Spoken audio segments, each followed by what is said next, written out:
cannot tell why he whom angels worship should set his love upon the sons of men, or why a shepherd he should seek the wanderers to bring them back, they know not how or when. But this I know, that he was born of Mary, when Bethlehem's manger was his only home, and that he lived at Nazareth and labored, and so the Savior of the world is come.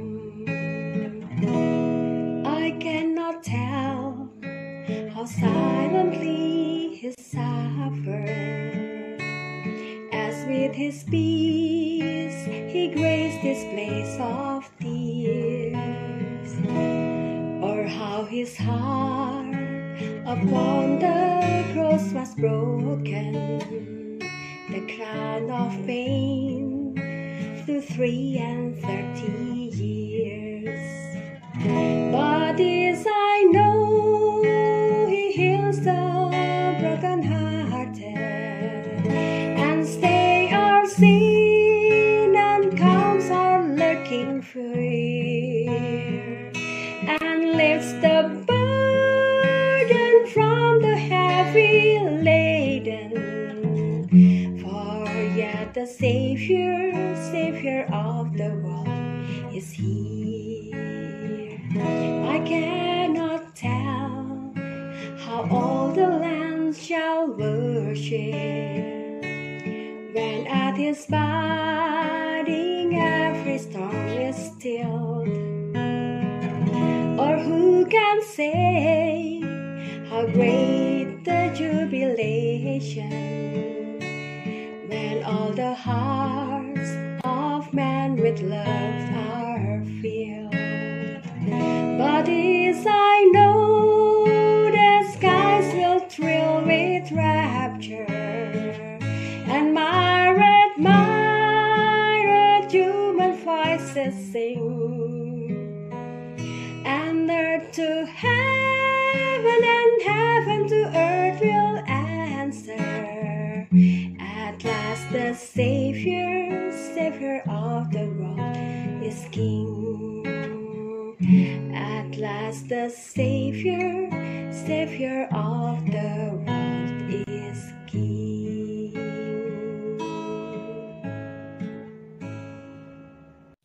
Shalom semuanya. Puji Tuhan, Tuhan baik di dalam kehidupan kita. Sebentar kita akan melanjutkan pembacaan firman Tuhan. Sebelumnya mari kita sama-sama berdoa. Bapa di surga, Bapa yang baik, Bapa yang luar biasa, Bapa yang dahsyat yang kami miliki. Bersyukur kami Tuhan, buat saat ini Tuhan masih menyatakan cinta kasih Tuhan, bahwasanya Tuhan masih menyertai kami Tuhan. Kami ada semua karena anugerah-Mu. Tuhan, sebentar kami membaca firman-Mu, beri kami pencerahan oleh Roh Kudus-Mu, biar kami mengerti Tuhan, supaya kami bisa menjadi pelaku firman-Mu, bukan saja pendengar, tetapi kami bisa memenuhi amanat agung-Mu Tuhan melalui firman-Mu Tuhan. Dalam nama Yesus kami bersyukur. Haleluya. Amin. Puji Tuhan.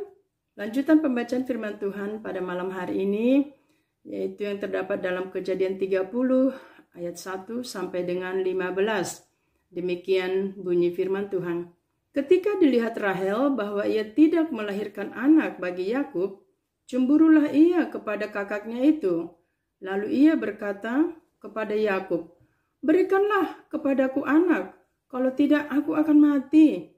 Maka bangkitlah amarah Yakub terhadap Rahel dan ia berkata, "Akukah pengganti Allah yang telah menghalangi engkau mengandung?" Kata Rahel, "Ini Bilha, budakku perempuan, hampirilah dia, supaya ia melahirkan anak di pangkuanku, dan supaya oleh dia aku pun mempunyai keturunan."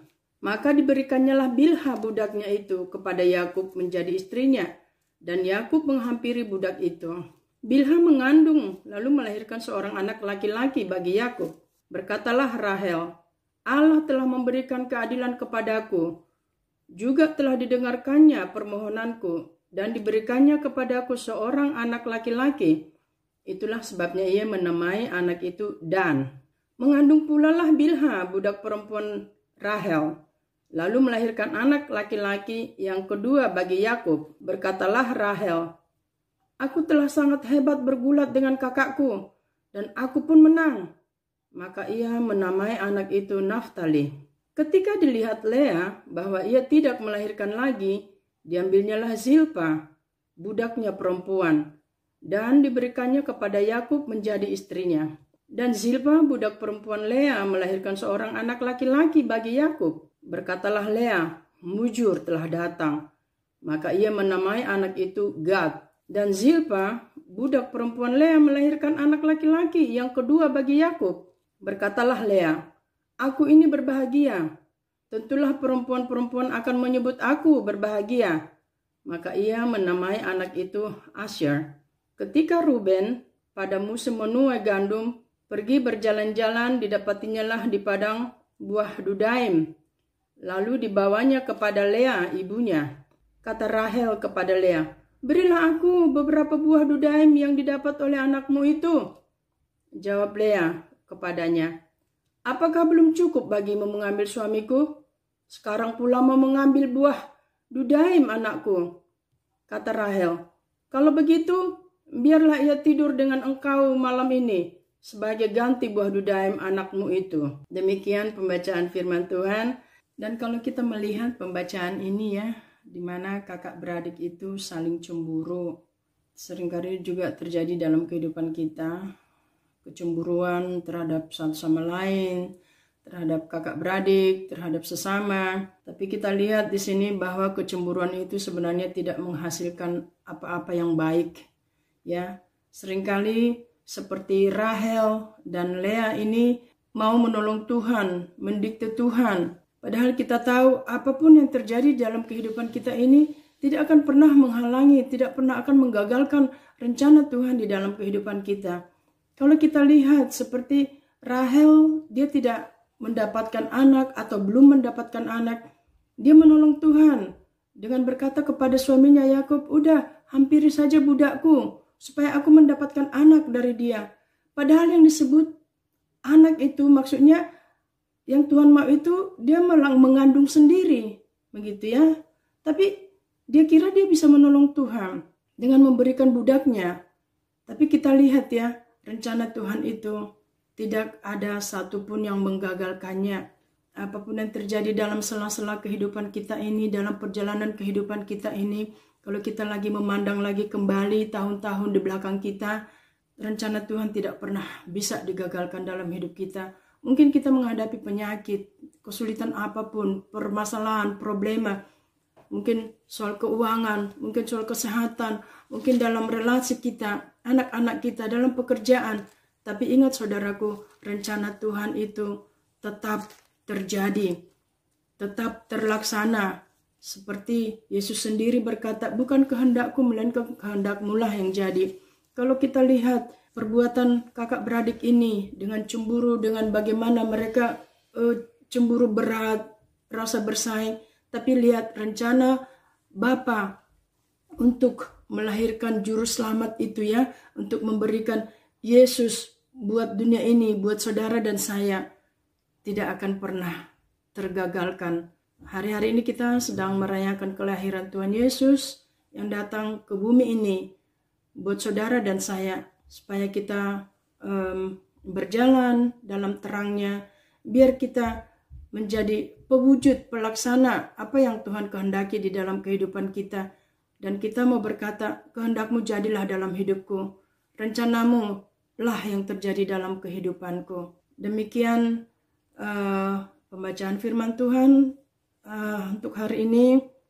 Biarlah kita berpegang kepada firman Tuhan, kita berserah kepadanya. "Tuhan, ini aku, jadilah kepada aku seperti yang Kau kehendaki." Mari kita berdoa. Bapa, Engkau baik, Tuhan, Engkau setia. Terima kasih Tuhan, terima kasih buat firman-Mu.